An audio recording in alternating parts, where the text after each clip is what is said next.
If your diesel cranks actually sounds healthy but still won't fire, well, that sucks.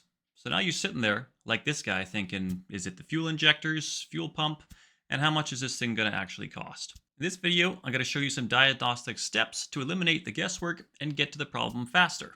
I've seen lots of parts thrown at a no start. I've had people insist the vehicle needed a new starter when it wouldn't even crank. No diagnosis, just throwing darts at the part board. One could change injectors, pumps, sensors, even ECMs, and still end up towing it to the shop.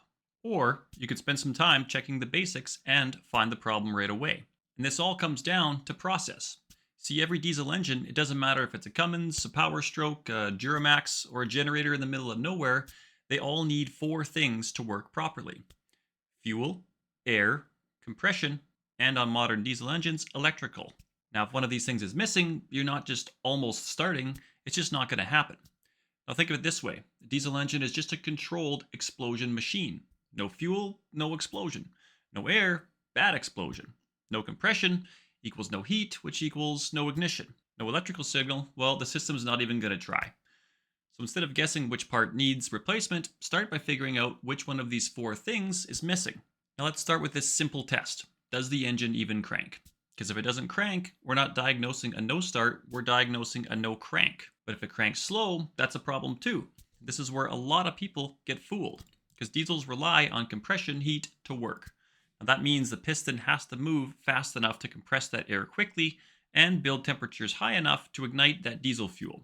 No spark plug necessary like in gasoline engines. Now if the engine spins too slow, you're losing heat during compression. And now the fuel just kind of sits there ready to do work, but it's unable to do so. So what should we check? Well, battery voltage under load is something that shouldn't drop excessively while cranking. Cable condition, corrosion, loose grounds, starter draw, a dragging starter equals slow crank, proper oil viscosity in cold weather. Viscosity is the measure of a fluid's resistance to flow. And if we're confident the battery and starting system are in good shape and the engine cranks, now we're going to check out the exhaust smoke. This step might be the most underrated diagnostic tool you'll ever learn. So what if we get no smoke? Well, that means no fuel is actually entering into the cylinder. Not bad injectors or low compression, because it simply means fuel is not even making it to start combustion. Now what about if we see white smoke? Well, fuel is entering, but it's not burning properly, or the cylinder is simply too cold. Causes of this could be low compression, cold cylinders, timing issues, weak injection pressure, or burning coolant. That white smoke is basically atomized diesel vapor that never ignited. And what about if we see black smoke?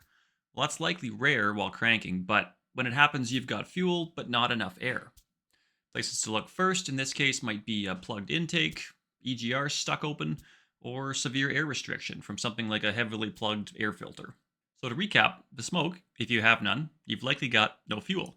White smoke equals not enough heat for combustion to occur properly. And black smoke, well, that's usually not enough air for efficient combustion.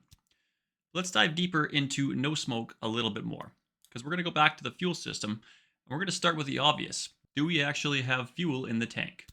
I'm not joking, because this will happen at some point in your career. This doesn't just mean to check the fuel level gauge up on the instrument cluster, it actually means physically going and checking the fuel tank. Another issue that can occur in the fuel system is bad fuel. Now, what's so bad about bad fuel? Well, it doesn't really support proper combustion in the cylinder. And bad fuel can be caused by water contamination, gelled fuel in cold weather, or simply the wrong fuel type. Now, if it ran fine yesterday and died overnight in minus 30 degrees Celsius winter after fueling up, fuel gelling would be a good place to start looking. And this fuel gelling really likes to show up in the fuel filter. A plugged fuel filter is one of the most common no-start causes, especially in winter. Now, adding alcohol to the fuel tank in these situations can sometimes help to loosen up that gelling to allow the engine to get going. Now, another fuel system area to check out is your lift pump or supply pump. Its job is simple: to get fuel from the fuel tank to supply the higher pressure fuel system. These can be either electric or cam driven, and if they're electric, you can usually hear the pump make a sound when the key is turned on in the engine compartment. If the pump is cam driven or mechanical, you won't really hear any of that sound at all. Now, if you're equipped with a fuel gauge and the right fittings, checking the fuel pressure at the filter housing is a great way to see if the lift pump is actually doing its job. And if you have access to computer diagnostics or scan tools, checking for fuel pressure with a diagnostic tool is also a great way to verify that fuel is moving. No fuel supply equals a high pressure pump has nothing to work with. Let's say we have determined that the low pressure fuel system is working properly.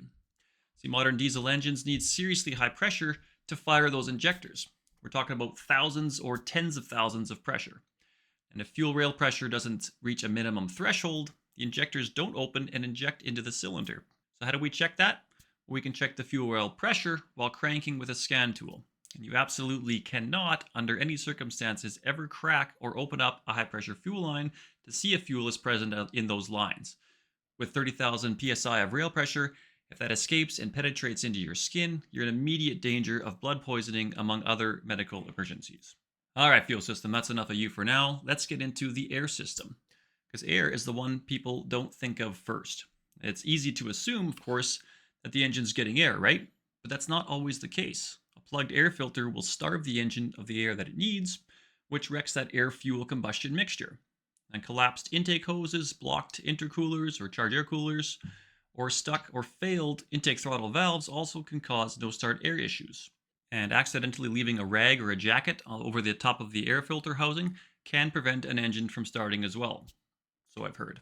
And these air restrictions can be a little bit sneaky, because they may not show up on a scan tool either. But now that we've checked the air system and all looks good, what about compression? Because now we're getting into some of the heavier stuff. Because compression matters a lot. And diesels ignite fuel using heat from compression that it produced during the compression stroke. As the piston compresses air, the temperature rises rapidly, along with the pressure. But if that temperature doesn't get high enough, no ignition is going to occur. Now, this can be caused by a number of things, including worn piston rings, which leads to blowby.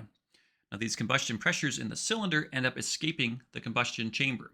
Not enough pressure means not enough heat, so combustion may not occur properly. It can also be caused by burnt or leaking valves or head gasket failures. Now, ways to test for these kind of things include compression tests, cylinder contribution tests, or relative compression testing. Now, these are often completed and performed with scan tools. Now, this is where guessing can get really expensive. So this is where you stop guessing and you're going to have to start testing. But let's go one step further and talk about electrical issues, which can lead to no starts. Because modern diesels add one more layer to this whole equation, and that's electronics. Now, these are critical sensors the engine needs to receive proper signals from to work properly. These include the crankshaft position sensor, the camshaft position sensor, and the fuel rail pressure sensor. The crankshaft position sensor tells the ECM what the RPM is, and it also, along with the camshaft position sensor, tell the engine the position of the crankshaft so that fuel can be injected at the correct time in the correct cylinder. Now, the fuel rail pressure also needs to be high enough to allow for injection to occur. Now, there are other signals the ECM must see as well to run properly. These will fall into the no crank we talked about earlier, and include things such as the vehicle simply being in neutral. Or in the school bus world, the doors have interlock signals so that the engine will not start with the front or the back door locked. The safety feature exists so that students aren't trapped inside a locked bus that is actually moving on the road. So here's the deal. If your diesel cranks but won't start, don't panic, don't guess, and do not, under any circumstances, immediately order up a new starter. You're going to check, in this order, if it cranks at all. If not, you're going to check the batteries and electrical issues.